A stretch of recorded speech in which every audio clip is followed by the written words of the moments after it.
Radhe Radhe everyone. तो आज की वीडियो में मैं आपको करवा चौथ माता की कहानी सुनाऊंगी।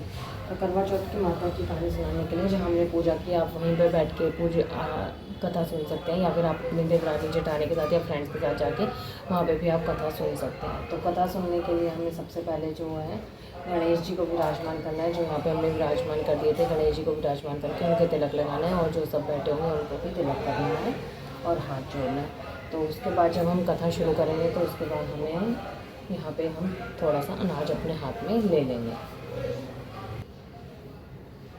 तो करवा चौथ की कहानी पढ़ते हैं। करवा चौथ की कहानी के लिए एक साहूकार के 7 बेटे और उनकी एक बहन करवा थी। सभी 7 भाई अपनी बहन से बहुत प्यार करते थे, यहाँ तक कि वे पहले उसे खाना खिलाते और बाद में स्वयं खाते थे। एक बार उनकी बहन ससुराल से मायके आई हुई थी। शाम को भाई जब व्यापार बंद करके घर आए तो उन्होंने देखा कि बहन बहुत व्याकुल थी। सभी भाई खाना खाने बैठे और अपनी बहन से भी खाने का आग्रह किया, लेकिन बहन ने बताया कि उसका आज करवा चौथ का निर्जला व्रत है और वह खाना सिर्फ चंद्रमा को देखकर और उसे अर्घ देकर ही खाएगी। क्योंकि चंद्रमा अभी निकला नहीं था, इसलिए वह भूख प्यास से व्याकुल हो उठी। सबसे छोटे भाई को अपनी बहन की हालत देखी नहीं जाती और वह दूर पीपल के पेड़ पर एक दीपक जलाकर चलनी के ओट में रख देता है। दूर से देखते ऐसा प्रतीत होता है कि जैसे चंद्रमा उदित हो रहा है। उसके बाद भाई अपनी बहन को बताता है कि चांद निकल आया है, तुम उसे अर्घ देने के बाद भोजन कर सकती हो। बहन खुशी के सारे सीढ़ियों पर चढ़कर चांद को देखती है, उसे अर्घ देकर खाने बैठ जाती है। पहला टुकड़ा मुंह में डालती है तो छींक आ जाती है, दूसरा टुकड़ा मुंह में डालती है तो बाल आ जाता है, और तीसरे टुकड़ा डालने की कोशिश करती है तो उसके पति की मृत्यु का समाचार उसे मिलता है। वह बौखला जाती है। उसकी भाभी उसे सच्चाई से अवगत कराती है कि उसके साथ ऐसा क्यों हुआ है। करवा चौथ का व्रत गलत तरीके से टूटने के कारण देवता उससे नाराज हो गए हैं और उन्होंने ऐसा किया है। सच्चाई जानने के बाद करवा निश्चय करती है कि वह अपने पति का अंतिम संस्कार नहीं होने देगी और अपने सतीत्व से उन्हें पुनर्जीवन दिलाकर रहेगी। वह पूरे 1 साल तक अपने पति के शव के पास बैठी रहती है, उसकी देखभाल करती है, उसके ऊपर उगने वाली सुईनुमा घास को वह एकत्रित करती रहती है।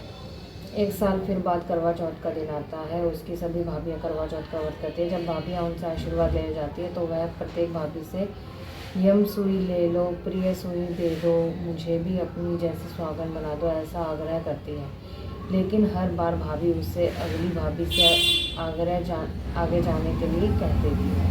इस तरह जब छोटी भाभी का नंबर आता है तो करवा उसे भी यही बात बोलती है। यह भाभी उसे बताती है कि चूँकि सबसे छोटे भाई की वजह से उसका व्रत टूटा था, अतः उसकी पत्नी में ही शक्ति है कि वह तुम्हारे पति को दोबारा जीवित कर सकती है। इसलिए जब वह आए तो तुम उसे पकड़ लेना, और जब तक तुम्हारे पति जिंदा ना हो उसे नहीं छोड़ना। ऐसा कहकर वह चली जाती है। सबसे अंत में छोटी भाभी आती है।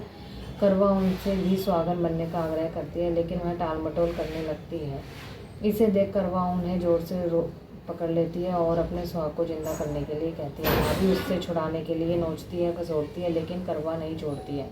अंत में उसकी तपस्या को देख भाभी पसीज जाती है और अपनी छोटी उंगली को चीरकर उससे अमृत उसके पति के मुंह में डाल देती है। करवा का पति तुरंत श्री गणेश विनेश कहता हुआ उठ जाता है। इस प्रकार प्रभु कृपा से उसकी छोटी भाभी के माध्यम से करवा का सुहाग फिर से वापस मिल जाता है। बोलो करवा चौथ माता की जय। जैसा सुहाग उसको करवा को मिला, वैसा ही सुहाग सबको मिलता है और हमारे सुहाग की लंबी आयु करना, यही हम करवा चौथ माता से आग्रह करते हैं। तो ये थी हमारी करवा चौथ की कहानी। अब इसमें से जो हमने दाने हाथ में लिए थे वो कुछ गणेश जी को जला देंगे और कुछ करने में डाल देंगे, और बाकी जो दाने बचे हैं वो हम इसमें अपनी दुपट्टे में चुन्नी में बांध सकते हैं, या आप कटोरी में रख के साइड में भी रख सकते हैं।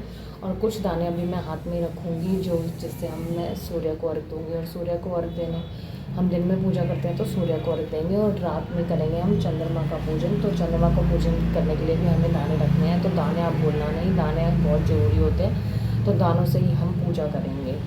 तो चंद्रमा को शाम को रात में हम अर्घ देंगे। तो ये थी हमारी करवा चौथ की व्रत कथा। जिसको भी मेरी करवा चौथ की व्रत कथा अच्छी लगी हो वो कमेंट सेक्शन में ज़रूर बताएं, और ये कथा सुने, और करवा चौथ की आपको बहुत बहुत बधाइयाँ हो। राधे राधे।